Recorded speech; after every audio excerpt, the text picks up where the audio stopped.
Hey guys, it's Sarah from Rocky Hedge Farm, and today we're going to be building a couple of raised garden beds and doing some garden work, so I invite you to come along and spend the day with us.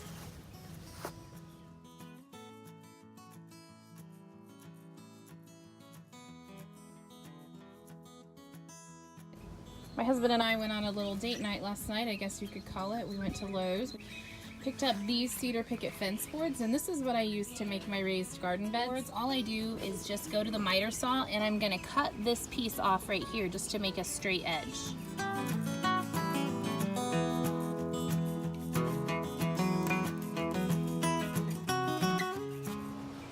Once I have all of the dog ears cut off the ends, what I do is my beds are built too deep like you see right here.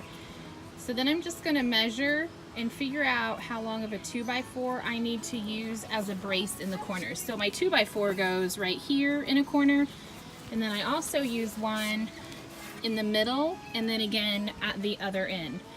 So I'm going to go ahead and cut my 2x4s now to the length that I need them. So together my boards are like actually 11 inches, but I'm just going to cut my 2x4 at 10 inches because I don't need it to come all the way to the top. Since I need all of my 2x4s to be 10 inches, I just go through and go ahead and mark them every 10 inches so that I don't have to cut and then measure again and keep on doing that process. I just do the whole board and then cut it all at one time.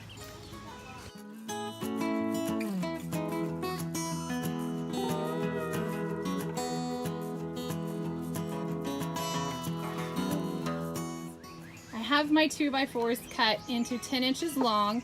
And you can tell that at the top and right here, these two sets that you see, this will be the sides of the garden beds. So it takes 6 cedar picket fence boards to build one garden bed. And then these I will need to cut in half to make the sides.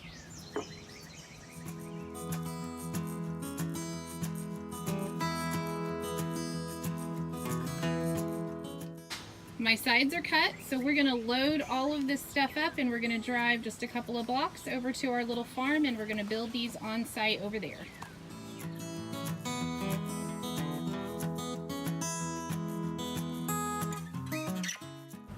So the boys are going to jump in and they're going to help out by unloading the boards and helping me get everything set up and get these new garden beds made. Okay, so we're at the garden, and to put these beds together, the best way I have found to do it is to lay my 2x4 on the ground first and then lay the sides down and start screwing them together.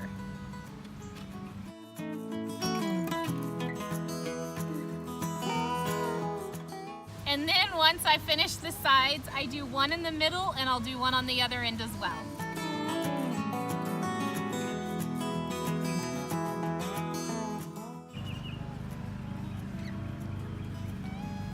So once I have the bed in place, we use cardboard to lay in the bottom, and that just helps with keeping the weeds down. They don't grow up through there.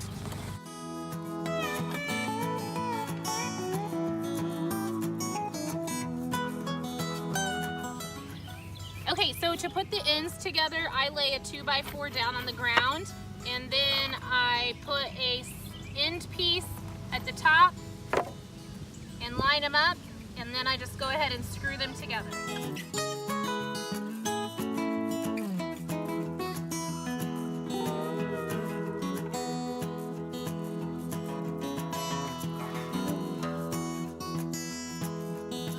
Alright, so once I have the sides put together with the 2x4 and the ends, the next thing to do is just to assemble the beds.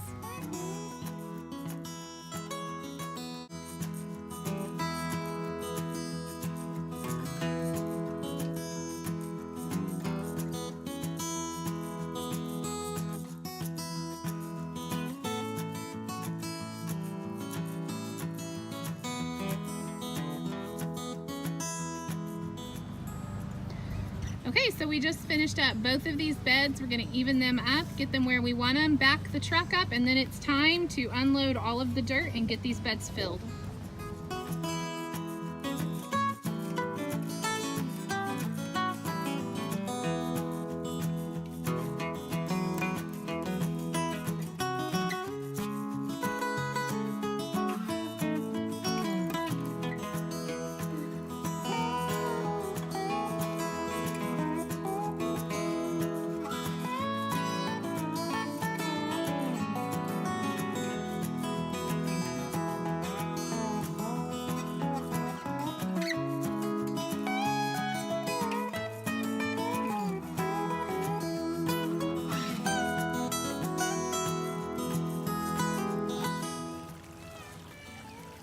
So my youngest son stepped in to help me. I got the bed on the right hand side filled up, and then they're filling the one on the left hand side. Then we still have a little more work to do. We're gonna go up and get a couple of beds that are on another part of the property, and we're gonna bring them down here and fill them up because they're gonna be used as my dahlia beds this year. Just got my garden stakes in the mail, and so I'm gonna go through and just go ahead and label what is in each one of our beds. I was really hoping that this would just be like a super easy process to slip these on here. However, it takes a little bit of finagling to get these things on there. So what I'm doing is using a T-post, and you can use whatever you have available if you buy this same thing, and just kind of bending it out a little bit.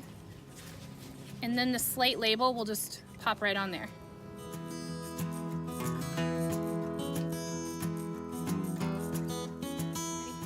So these are the garden beds that I had up by the beehives last year, and we're gonna move them down here this year and use them to plant dahlias in.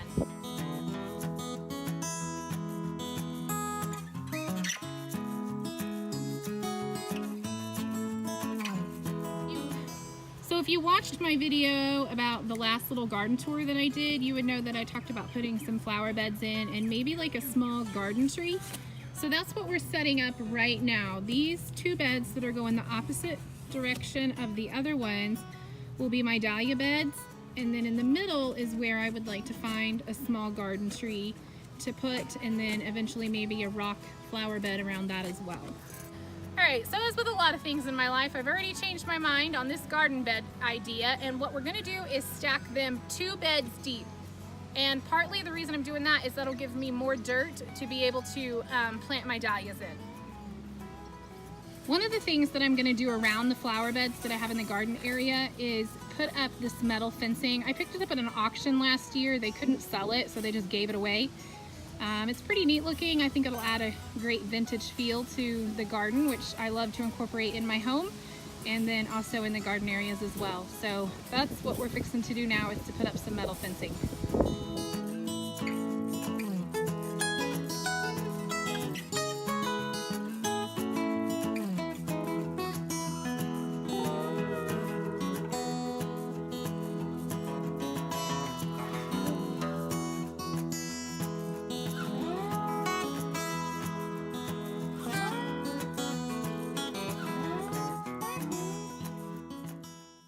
So we got the metal fencing on the inside, and now we're going to add cardboard to the bottom to prevent weeds, and then finish this bed off by filling it with some garden dirt as well.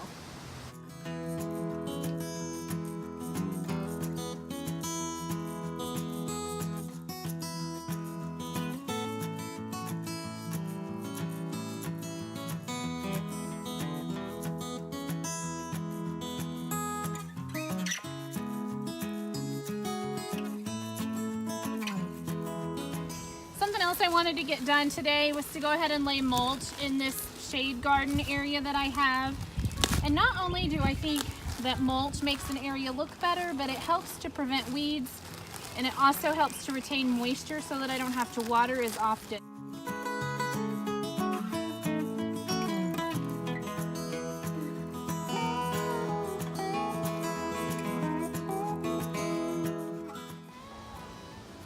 So as you can tell, that makes such a huge difference in the way that the garden beds look. It just really finishes it off and makes it look so pretty.